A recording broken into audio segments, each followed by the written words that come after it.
Super. Allez, c'est parti. Donc, hier, pendant que j'étais en voiture, j'ai reçu un truc de la part de Dieu. J'avais préparé autre chose à la place, mais j'ai senti que vraiment c'était, le moment de partager ça et sur le coup, j'ai pas très bien compris, pourquoi, mais je sentais qu'il y avait une urgence de partager ça et à la fin, quand j'ai compris pourquoi, je me suis dit: «OK, là, décidément, Seigneur, tu savais tout».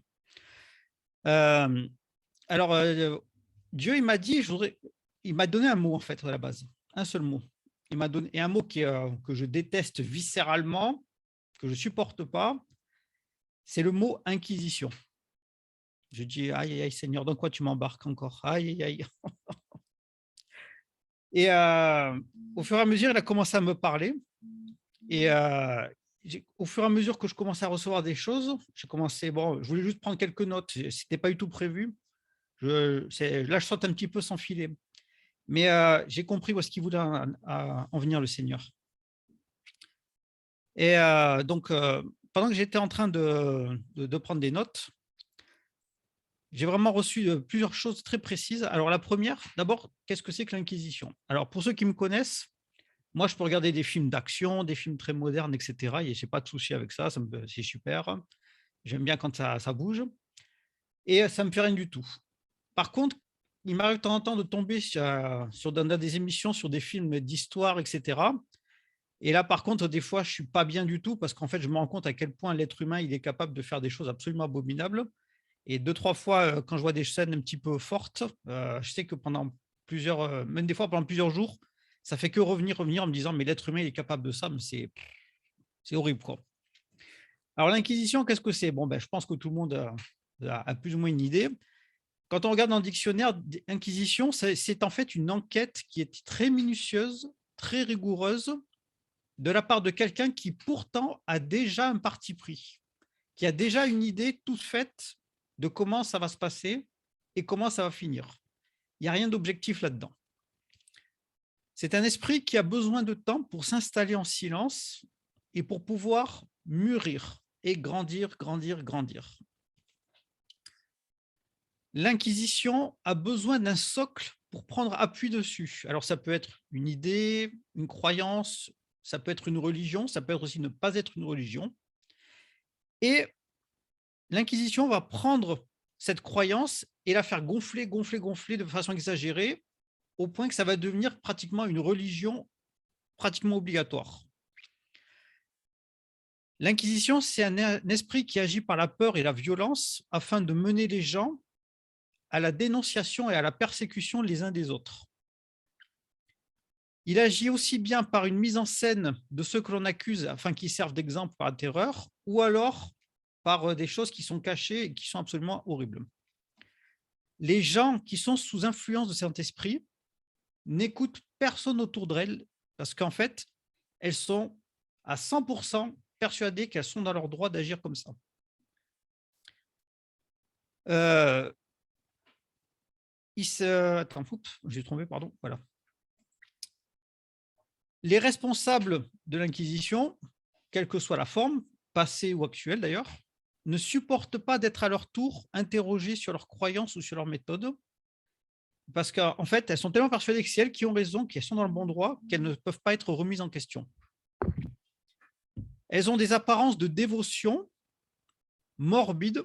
Il n'y a aucune joie qui sort de leur cœur ni de leurs paroles, c'est toujours des mauvaises choses. Il y a aussi un esprit d'élitisme, une volonté de vouloir rester dans une sorte de club fermé. Elles ne parlent jamais de leur plan au grand jour, sauf à des comités secrets ou restreints. En fait, le grand secret, c'est qu'il y a tout qui est né dans l'ombre. Il n'y a rien qui est à la lumière. L'Inquisition, c'est pas seulement quelque chose qui était dans le passé. Alors, l'Inquisition, officiellement, c'est plus ou moins né en 1200 et quelques en Espagne par Isabelle la catholique et qui disait qu'en fait, seule la religion catholique était vraiment la meilleure. Mais en fait, elle existait déjà depuis bien avant sous d'autres noms et d'autres formes. Le principe, c'est toujours le même, c'est l'orgueil de dire c'est moi qui ai raison et tu dois te plier à ma volonté. À l'heure actuelle, au XXIe siècle, cet esprit existe toujours. Alors, nous, on a connu dans les histoires, donc il y avait aussi les pharisiens qui ont persécuté les chrétiens. Il y a eu la République qui est devenue comme une idéologie, une religion à l'époque de la Révolution française, hein. Les gens se dénonçaient les uns les autres. Et quelqu'un qui était suspect, c'était déjà quelqu'un qui était pratiquement coupable. Il y a eu ce que les Juifs ils ont subi pendant la Seconde Guerre mondiale, etc., etc. Aujourd'hui, au XXIe siècle, notamment en France, alors heureusement, ça n'existe plus dans sa forme de violence. Par contre, dans les entreprises, ça existe toujours. Vous savez, la mentalité des petits chefs, ce qu'on appelle les chefs-haillons qui essayent de s'attribuer tous les mérites du travail que leurs subalternes ils ont fait, ou alors qui essayent de bien se faire voir en se mettant bien en valeur auprès des supérieurs. Ça fait partie d'un esprit d'inquisition. Ces genres de personnes, ils cherchent toujours la petite bête pour confondre les gens avec une curiosité malsaine. Ils sont toujours en train de regarder tout ce que font les autres. Par contre, personne n'a le droit de regarder ce qu'ils font. Alors, pourquoi est-ce que ces personnes, elles arrivent, en étant sous influence de cet esprit, à des résultats? Comment ça se fait qu'elles réussissent à prospérer, à gagner n'importe quoi?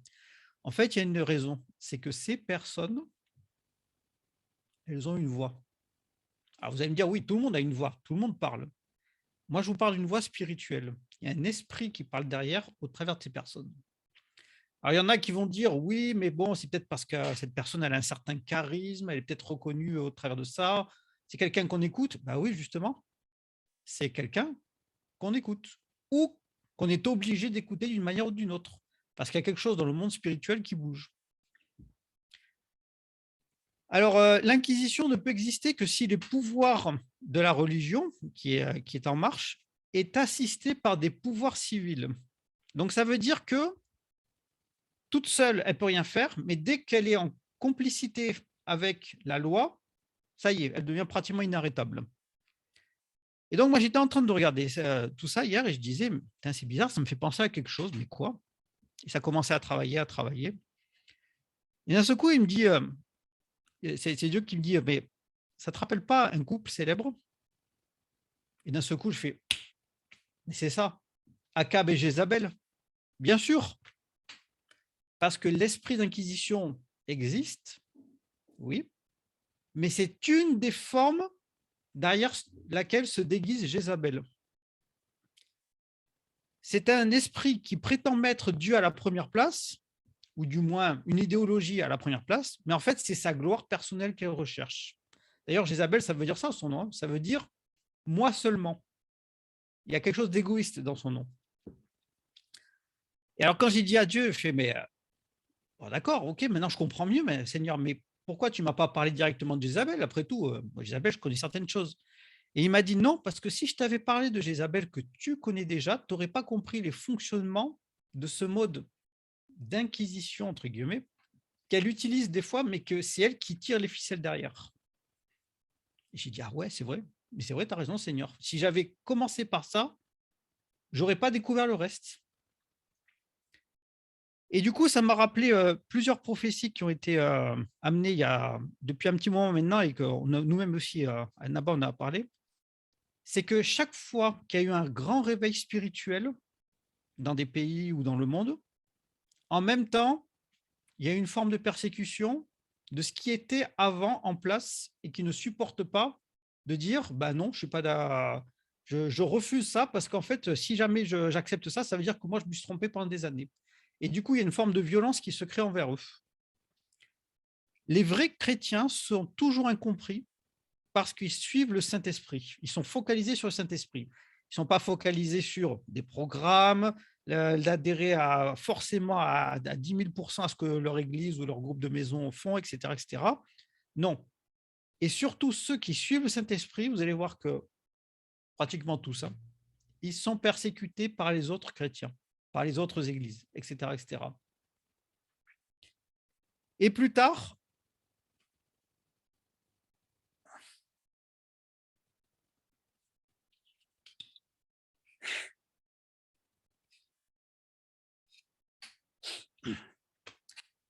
les chrétiens qui vont continuer à suivre l'Esprit vont non seulement être attaqués par leurs propres semblables qui sont chrétiens, mais qui ne suivent pas le Saint-Esprit, Mais également, il va arriver des événements qui font qu'il va y avoir des dénonciations de groupes de maisons, d'églises, etc., envers ceux qui veulent vraiment ne suivre que Jésus, que l'Esprit Saint. Alors, la Bible nous parle, bien sûr, dans l'Apocalypse, de certaines choses qui vont arriver. Mais moi, ce que je retiens surtout, c'est que la promesse de Jésus qui a toujours été la même, c'est « Moi, j'ai vaincu le monde. Moi, je me suis sacrifié pour que vous puissiez me suivre. Moi, je vous prépare une place là-haut pour que vous soyez avec moi, pour qu'on puisse prendre un repas avec Jésus, pour être heureux, pour ne plus subir ni la maladie, ni la mort, ni la persécution, ni toute autre forme d'horreur. » Alors, dit comme ça présage rien de bon, mais en même temps, si on s'en remet à Jésus, on va se dire, OK, je ne comprends pas tout, Seigneur. Je ne comprends pas tout ce qui va se passer non plus. Oui, il y a des temps terribles qui arrivent, mais oui, je sais aussi que tu vas me donner non seulement le courage, mais aussi des stratégies pour pouvoir parler de toi encore, encore, encore, et avec plus d'assurance et de fermeté. Ce n'est pas celui qui fera plus que les autres, c'est celui qui restera dans le plan que Dieu va lui mettre dans son cœur, qui va être important. Donc, en définitive, ça fait des années et des années et des années que l'esprit de Jézabel agit au travers du monde. En France, elle a toujours agi. Alors, je peux vous parler, bien sûr, au travers de la philosophie, au travers de le fait de mettre la République avant le reste. Hein, par exemple, pour ceux qui ne le savent pas, vous savez qu'il existe maintenant le baptême républicain, qui est en fait une parodie du baptême chrétien. Pourquoi? Parce qu'en fait, on met la République avant la croyance et on se dit, bah voilà, comme ça c'est laïque, comme ça tout le monde en a, mais bon, ceux qui veulent se faire baptiser mais qui ne savent pas quoi, bah voilà, il y aura le baptême républicain. Bah, c'est quoi ça? C'est Jézabel derrière tout ça. C'est on va annihiler certaines choses sous couvert d'un nom, mais en fait, c'est Jézabel qui agira toujours dans l'ombre contre la France, contre le français, contre les Françaises. Alors, Seigneur, moi, je te prie vraiment pour que, même si je ne comprends pas tout, même si jamais j'en suis dans ma marche à l'heure actuelle avec toi à un certain point, moi, je dis simplement que je veux être connecté avec toi. Je veux entendre ta voix pour que tu me dises ce que je dois faire, comment je dois le faire et quand je dois le faire. Parce que si jamais je suis à ton écoute, je sais que je suis dans un plan que toi, tu as guidé et qui est parfait. Je sais aussi que moi, je prie pour la protection de mes enfants, de mes petits-enfants. Je prie aussi pour que moi-même, je sois transformé pour être plus à l'image de toi. Et je refuse catégoriquement que l'esprit de Jézabel, sous quelque forme qu'elle soit, nous attaque, nous agresse et que nous puissions, au contraire, voir quand est-ce qu'elle agit et savoir quelles sont les stratégies que toi, Seigneur, tu vas nous donner pour pouvoir la combattre. Voilà, c'était pas très long, c'était très court, mais je sentais qu'il y avait une urgence de vous partager cette idée en disant que ça peut prendre plusieurs formes, les Jézabel. Mais celle-ci, c'est celle qui va de plus en plus appuyer dans nos sociétés actuelles. Voilà.